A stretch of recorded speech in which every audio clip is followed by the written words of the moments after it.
ಇನ್ನು ಬುರುಡೆ ಪ್ರಕರಣದ ಮೂಲ ಯಾರು ಎನ್ನುವ ಮಾಹಿತಿಯನ್ನ ಕೆದಕ್ತಾ ಇರುವ ಎಸ್ಐಟಿ ನಾಲ್ವರನ್ನ ಪ್ರತ್ಯೇಕವಾಗಿ ಕೂರಿಸಿಕೊಂಡು ಎಸ್ಐಟಿ ಮುಖ್ಯಸ್ಥ ಪ್ರಣಬ್ ಮೊಹಾಂತಿ ವಿಚಾರಣೆ ಮಾಡ್ತಾ ಇದ್ದಾರೆ. ಪ್ರತಿಯೊಬ್ಬರ ಹೇಳಿಕೆಗಳನ್ನು ಕೂಡ ದಾಖಲಿಸಿಕೊಳ್ತಾ ಇರುವ ಎಸ್ಐಟಿ ಗ್ಯಾಂಗ್ಗೆ ಚಿನ್ನಯ್ಯನನ್ನ ಪರಿಚಯಿಸಿದ್ದು ಯಾರು ಅನ್ನೋದರ ಬಗ್ಗೆ ತನಿಖೆ ಆಗ್ತಾ ಇದೆ. ವಿಠಲ್ ಗೌಡ ಮತ್ತು ಗಿರೀಶ್ ಮಟ್ಟಣ್ಣವರಿಗೆ ಪ್ರಶ್ನೆಗಳ ಮೇಲೆ ಪ್ರಶ್ನೆಗಳನ್ನ ಕೇಳಲಾಗ್ತಾ ಇದೆಯಂತೆ. ಚಿನ್ನಯ್ಯ ಧರ್ಮಸ್ಥಳ ತೊರೆದ ನಂತರ ಸಂಪರ್ಕಕ್ಕೆ ಬಂದಿದ್ದು ಹೇಗೆ? ವಿಠಲ್ ಗೌಡಗೆ ಮೊದಲಿನಿಂದ ಚಿನ್ನಯ್ಯ ಪರಿಚಯವಿದ್ದ ಬಗ್ಗೆ ಮಾಹಿತಿಯನ್ನ ಪಡೆಯಲಾಗ್ತಾ ಇದೆ. ವಿಠಲ್ ಗೌಡ ಮೂಲಕ ಗ್ಯಾಂಗ್ಗೆ ಸಂಪರ್ಕ ಬಂದ ಅನುಮಾನ ಇದೆ. ಬುರುಡೆ ಗ್ಯಾಂಗ್ ಹಿನ್ನೆಲೆಯನ್ನ ಎಸ್ಐಟಿ ಅಧಿಕಾರಿಗಳು ಈಗ ಜಾಲಾಡ್ತಾ ಇದ್ದಾರೆ. ಒಂದು ಕಡೆ ನಾಲ್ವರನ್ನ ತೀವ್ರ ವಿಚಾರಣೆಗೆ ಒಳಪಡಿಸಿರುವ ಎಸ್ಐಟಿ ಅಧಿಕಾರಿಗಳು ಈ ಬುರುಡೆ ಷಡ್ಯಂತ್ರದ ಮೂಲ ಯಾರು ಅನ್ನೋದನ್ನ ಕೆದಕ್ತಾ ಇದ್ದಾರೆ.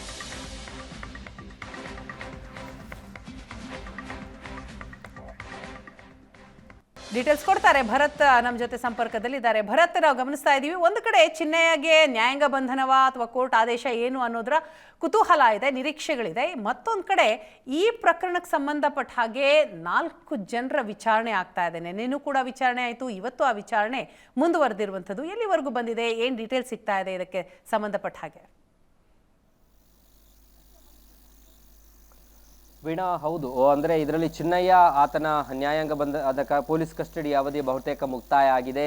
ಮತ್ತೆ ಆತನನ್ನು ವಿಚಾರಣೆ ನಡೆಸುವಂಥದ್ದು ಅಥವಾ ಬೇರೆ ಯಾವುದಾದ್ರೂ ಬೆಳವಣಿಗೆಗಳನ್ನು ನಾವು ಆತನ ವಿಚಾರದಲ್ಲಿ ನಿರೀಕ್ಷಿಸುವಂಥದ್ದಿಲ್ಲ. ಮುಂದೆ ಏನಾದರೂ ಬೇಕಾದರೂ ಕೂಡ ಅಗತ್ಯಗಳಿಗೆ ಬಿದ್ದಾಗ ಆತನನ್ನು ವಿಚಾರಣೆ ನಡೆಸುವಂಥ ಅಧಿಕಾರ ವ್ಯಾಪ್ತಿಯನ್ನು ಪೊಲೀಸರು ಕೂಡ ಹೊಂದಿದ್ದಾರೆ. ಅದು ನ್ಯಾಯಾಲಯದ ಅನುಮತಿಗಳನ್ನು ಪಡೆದು. ಆದರೆ ಈಗ ಮುಂದಕ್ಕೆ ಹೋಗುವಂಥದ್ದು ಆತ ಕೊಟ್ಟಿರುವಂಥ ಹೇಳಿಕೆಗಳ ಆಧಾರದ ಮೇಲೆ ಮತ್ತು ಆತ ತೋರಿಸಿದ ಜಾಗಗಳಲ್ಲಿ ಏನೋ ಮಹಜರುಗಳನ್ನು ಮಾಡಿದಂಥ ಸಂದರ್ಭಗಳಲ್ಲಿ ಅಲ್ಲಿ ಸಂರಕ್ಷಿಸಲಾದಂಥ ಒಂದಷ್ಟು ಸಾಕ್ಷ್ಯಗಳ ಆಧಾರದ ಮೇಲೆ ಈಗ 4 ಜನರ ವಿಚಾರಣೆಗಳಾಗ್ತಾ ಇದೆ. ಅದರಲ್ಲಿ ಯೂಟ್ಯೂಬರ್ ಅಭಿಷೇಕ್ ಅನ್ನ ಕಳೆದ 4 ದಿನಗಳನ್ನು ವಿಚಾರಣೆ ಮಾಡ್ತಾ ಇದ್ದಾರೆ. ಜಯಂತ್ ಅನ್ನ ಕಳೆದ 3 ದಿನಗಳನ್ನು ವಿಚಾರಣೆ ಮಾಡ್ತಾ ಇದ್ದಾರೆ.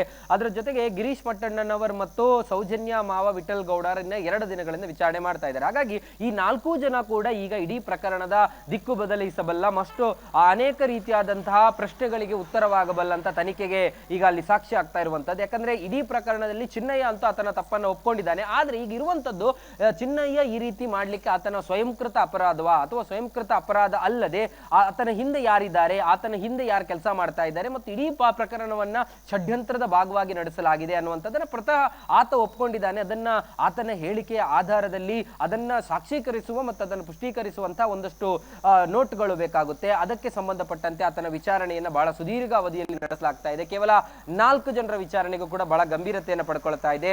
ಅದರಲ್ಲಿ ಬಹಳ ಇಂಟ್ರೆಸ್ಟಿಂಗ್ ಆಗಿರುವಂತದ್ದು 3 ಜನರ ಹೆಸರುಗಳು ಆರಂಭದಲ್ಲೇ ಇತ್ತು. ಆದ್ರೆ ಸೌಜನ್ಯ ಮಾವ ವಿಠಲ್ ಗೌಡ ಹೆಸರು ಈಗ ಏಕಾಏಕಿಯಾಗಿ ಅಲ್ಲಿ ಕೇಳಿ ಬಂದಿದೆ. ಅಂದ್ರೆ ಸ್ವಲ್ಪ ಗಾಳಿ ಸುದ್ದಿಗಳಲ್ಲಿ ಹರಡೋದನ್ನು ಬಿಟ್ಟಿದ್ರೆ ನೋಟಿಸ್ ಕೊಟ್ಟು ವಿಚಾರಣೆ ಹಂತಕ್ಕೆ ಅದು ಬರುತ್ತೆ ಅನ್ನುವಂಥದ್ದನ್ನು ಅನ್ಕೊಂಡಿರ್ಲಿಲ್ಲ.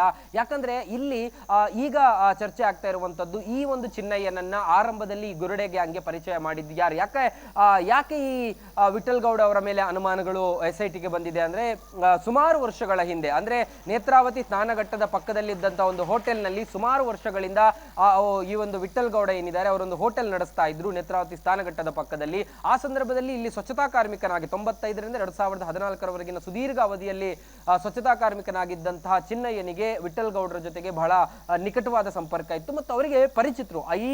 ಇಡೀ ಟೀಮ್ ನಲ್ಲಿ ಬಹಳ ವರ್ಷಗಳಿಂದ ಪರಿಚಿತರಾಗಿರುವಂತಹ ಒಬ್ಬ ವ್ಯಕ್ತಿ ಇದ್ರೆ ಅದು ವಿಠಲ್ ಗೌಡರು. ಹಾಗಾಗಿ ವಿಠಲ್ ಗೌಡರ ಮೂಲಕ ಇವರಿಗೆ ಈತನ ಪರಿಚಯ ಆಗಿದ್ಯಾ ಅನ್ನುವಂತ ಪ್ರಶ್ನೆ ಎಸ್ಐಟಿಯಲ್ಲಿ ಇರುವಂತದ್ದು. ಹಾಗಾಗಿ ಆ ಪ್ರಶ್ನೆಗೆ ಉತ್ತರ ಪಡೆಯುವಂತ ಕೆಲಸವನ್ನ ಈಗ ಎಸ್ಐಟಿ ಮಾಡ್ತಾ ಇರುವಂತದ್ದು.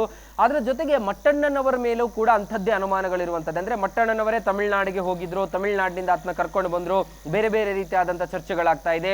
ಮಟ್ಟಣ್ಣವರ ನೆಟ್ವರ್ಕ್ನ ಕಾರಣಕ್ಕಾಗಿ, ಮಟ್ಟಣ್ಣವರ ಸಂಪರ್ಕದ ಕಾರಣಕ್ಕಾಗಿ ಈ ಒಂದು ಬುರುಡೆ ಕತೆ ಸೃಷ್ಟಿ ಆಯ್ತು ಅನ್ನುವಂಥದ್ದೆಲ್ಲ ಕೇಳಿ ಬರ್ತಾ ಇದೆ. ಅವುಗಳಿಗೂ ಕೂಡ ಪ್ರಶ್ನೆಗಳಿಗೂ ಕೂಡ ಉತ್ತರಗಳನ್ನ ಎಸ್ಐಟಿ ಪಡಿತಾ ಇದೆ. ಹೀಗೆ ಅನೇಕ ಪ್ರಶ್ನೆಗಳು ಅವರ ತನಿಖೆಯ ಹಾದಿಯ ಉದ್ದಕ್ಕೂ ಕೂಡ ಎಸ್ಐಟಿ ಬೇರೆ ಬೇರೆ ರೀತಿಯಲ್ಲಿ ಅಂದ್ರೆ 4 ಜನರನ್ನ ಪ್ರತ್ಯೇಕವಾಗಿ ಬೇರೆ ಬೇರೆ ಆಯಾಮಗಳಲ್ಲಿ ತನಿಖೆ ಮಾಡ್ತಾರೆ.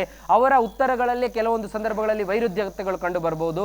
ಅವರ ಉತ್ತರಗಳಲ್ಲಿ ಬೇರೆ ರೀತಿಯಾದಂತಹ ಡಿಫರೆನ್ಸ್ಗಳು ಇರಬಹುದು. ಆ ಡಿಫರೆನ್ಸ್ಗಳ ಆಧಾರದಲ್ಲಿ ಸಂಗ್ರಹಿಸಲಾಗಿರುವ ಆಗಿರುವಂತಹ ಸಾಕ್ಷ್ಯಗಳು ಮತ್ತು ಬೇರೆ ಬೇರೆ ಸಾಕ್ಷ್ಯಗಳು ನಾವು ಎನಿಸಬಹುದು ಈ ಪ್ರಕರಣದಲ್ಲಿ ಏನು ಕೇವಲ ಒಬ್ಬ ಕೊಟ್ಟಂತ ಹೇಳಿಕೆಗಳ ಆಧಾರದಲ್ಲಿ ಅಷ್ಟೇ ತನಿಖೆಗಳನ್ನು ನಡೆಸ್ತಾರಾ, ವಿಚಾರಣೆಗಳನ್ನು ನಡೆಸ್ತಾರ ಅನ್ನುವಂಥದ್ದು. ಆದ್ರೆ ಅವೆಲ್ಲವನ್ನ ಮೀರಿ ಕೆಲವೊಂದು ತಾಂತ್ರಿಕ ಸಾಕ್ಷ್ಯಗಳಿವೆ, ಡಿಜಿಟಲ್ ಎವಿಡೆನ್ಸ್ ಗಳೇನಿದೆ ಅವುಗಳು ಕೂಡ ಪ್ರಶ್ನೆಗಳ ಜೊತೆಗೆ ಸೇರಿಕೊಂಡು ಅವುಗಳನ್ನೆಲ್ಲವನ್ನ ಕೂಡ ಕ್ರಾಸ್ ಮಾಡುವಂಥದ್ದು ಈಗಿನ ತನಿಖೆಯ ದೃಷ್ಟಿಯಲ್ಲಿ ನಡೀತಾ ಇರುವಂಥದ್ದು. ಹಾಗಾಗಿ ಇದು ಇವತ್ತು ಮಾತ್ರ ಅಲ್ಲ, ನಾಳೆ ಸಂಜೆವರೆಗೂ ಬಹುತೇಕ ಮುಂದುವರಿಬಹುದು. ಆ ನಂತರ ಏನು ಮಾಡ್ತಾರೆ ಅನ್ನುವಂಥದ್ದು SITಯ ನಿರ್ಧಾರಕ್ಕೆ ಮತ್ತು ವಿವೇಚನೆಗೆ ಬಿಟ್ಟಂತ. Yes yes, thank you Bharat.